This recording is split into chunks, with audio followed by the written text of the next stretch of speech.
जगभरात धुमाकूळ घातलेल्या एप्स्टीन फाईलचा प्रमुख एप्स्टीन याला अटक करण्यात आली होती आणि तुरुंगात त्याचा संशयास्पद मृत्यू झाला.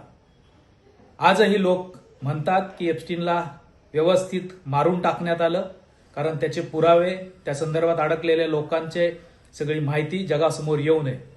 एप्स्टीन फाईलमुळे आपल्याला पाहायला मिळते की जगभरात आता युद्धाचे सावट आहे. म्हणजे जी मुख्य गोष्ट लपवण्यासाठी अशा अनेक गोष्टी कव्हर फायर म्हणून केल्या जातात.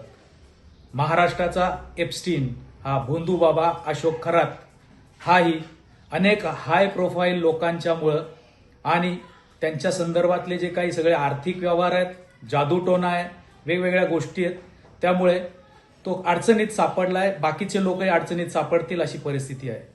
माझी महाराष्ट्र शासनाला, पोलिसांना आणि प्रामुख्याने मुख्यमंत्री देवेंद्र फडणवीस साहेबांना एक विनंती आहे.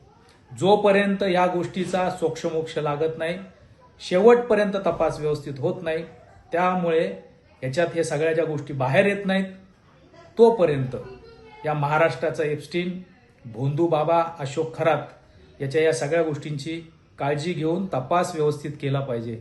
अचानक त्याचा मृत्यू झाल्याची बातमी आम्हाला ऐकायला मिळू नये. शिकूया AI ची क्रांती. चला करूया MSCIT.